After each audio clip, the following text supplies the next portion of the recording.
شخص سمندر کے کنارے واک کر رہا تھا تو اس نے دور سے دیکھا کہ کوئی شخص نیچے جھکتا کوئی چیز اٹھاتا ہے اور سمندر میں پھینک دیتا ہے۔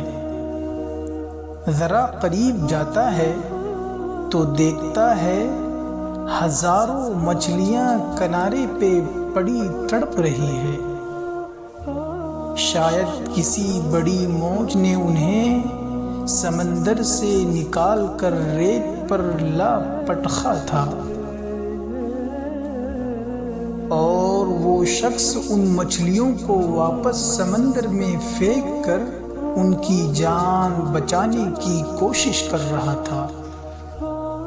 اسے اس شخص کی بے وقوفی پر ہنسی آ گئی اور ہنستے ہوئے اس سے کہا، اس طرح کیا فرق پڑنا ہے؟ ہزاروں مچھلیاں ہیں، کتنی بچا پاؤ گے؟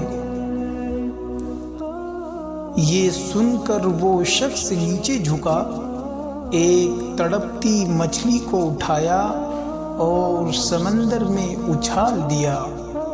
وہ مچھلی پانی میں جاتے ہی تیزی سے تیرتی ہوئی آگے نکل گئی۔ پھر اس نے سکون سے دوسرے شخص کو کہا، اس سے فرق پڑا۔ یہ کہانی ہمیں سمجھا رہی ہے کہ ہماری چھوٹی سی کاوش سے بھلے مجموعی حالات تبدیل نہ ہو، مگر کسی ایک کے لیے وہ فائدہ مند ثابت ہو سکتی ہے۔ لہذا دل بڑا رکھیں اور اپنی طاقت و حیثیت کے مطابق اچھائی کرتے رہیں۔ اس فکر میں مبتلا نہ ہو کہ آپ کی اس کوشش سے معاشرے میں کتنی تبدیلیاں آئی، بلکہ یہ سوچیں کہ آپ نے اپنے حصے کی اچھائی کا حق کتنے حد تک ادا کیا۔ مخلوق خدا کی مدد کیجیے، اگر نہیں کر سکتے تو جو کر رہے ہیں ان پر تنقید نہیں بلکہ حوصلہ افزائی کیجیے۔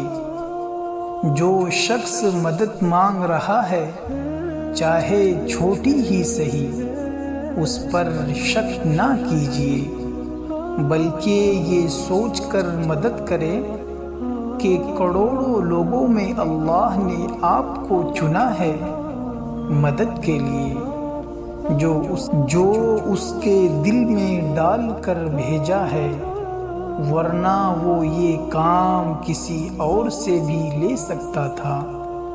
سوچئے گا ضرور، یقین کیجئے سکون ملے گا۔